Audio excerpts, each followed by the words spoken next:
আপনারা হয়তো ইতিমধ্যে মানে এই যে মানে আসিয়ার সাথে ঘটিত ঘটনার সত্যতা সম্পর্কে জানতে পেরেছেন। আসলে মূল যে ঘটনাটা ফাঁস হয়েছে সত্য ঘটনা আর কি, এটা তার বড় বোন আফিয়ার মুখ থেকেই, যে ওনার জন্য ভালো একটা সম্বন্ধ আসে। তো ওনার বাবা মা যেহেতু গরিব ছিল, চিন্তা করে যে যেহেতু আমাদের খাবারের অভাব, সেজন্য ওনারা বিয়ে দিছে।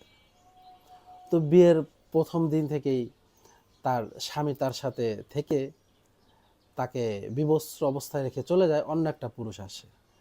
তো তখন সে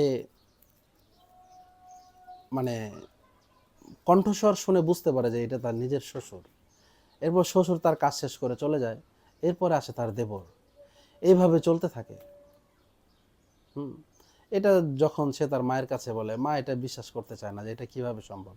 শাশুড়ির কাছে বলে, শাশুড়ি বলে এটা মানে জিনের উপদ্রব, এটা তোমার স্বপ্ন, এই সেই। তো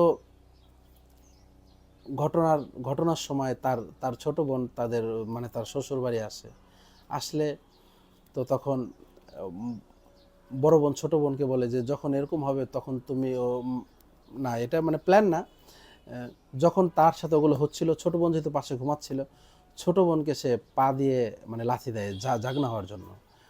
এবং ছোট বোন জাগনা হয়ে লাইট জ্বালিয়ে দেয়, লাইট জ্বালিয়ে দেয়, দেখে যে তার শ্বশুর এইভাবে বিবস্ত্র অবস্থায়। তখন তার সে বলে যে আপনার এই অবস্থা কেন, আমি মানুষকে বলে দিব।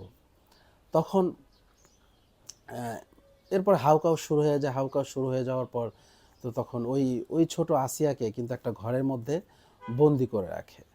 হ্যাঁ, এবং পরে হাউকাউ শেষ হয়ে লোকজন চলে যায়, লোকজনের কাছে এগুলো বলে, লোকজন তো এগুলো আর বিশ্বাস করে না যে এটা কিভাবে সম্ভব, কারণ তো কোনো ভিডিও করে তো আর রাখা হয় নাই।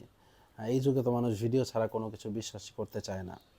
তো এরপরে পরের দিন দিন গেছে, সারা দিন গেছে, ওই ছোট মেয়েটাকে কিন্তু বেঁধে রাখছে, বেঁধে রেখে পরে রাত্রে তার উপরে এরকম বিভৎস নির্যাতন করছে। আপনারা জানেন যে তার মানে ব্লেড দিয়ে হোক, ছুরি দিয়ে, কাঁচি দিয়ে, যা দিয়েই হোক, তার আসলে এই শব্দগুলো তো উচ্চারণ করা এটা তো আমাদের সাথে যায় না। হ্যাঁ, তাকে জঘন্যভাবে নির্যাতন করছে। নির্যাতন করে তাকে মানে গলা চেপে ধরছে, মারতে চাইছে। মানে তার তাকে জিজ্ঞাসা মানে সেই মেয়েটি বলতেছিল যে আমি এগুলো মানুষকে বলে দিব। হ্যাঁ, তো এরপরে সে মানে গলা চেপে ধরছে আরও, মানে পাশবিক নির্যাতনের কারণে ওই মেয়েটি অজ্ঞান হয়ে যায়। পরে ডাক্তাররা তাদের যে রিপোর্টের ইসে বলে যে তারা রিপোর্ট বর্ণনা করতে যে তারা কান্নাকাটি করছে। মানে আসলে মানুষ কিভাবে পারে এই জাতীয় নির্যাতন করতে।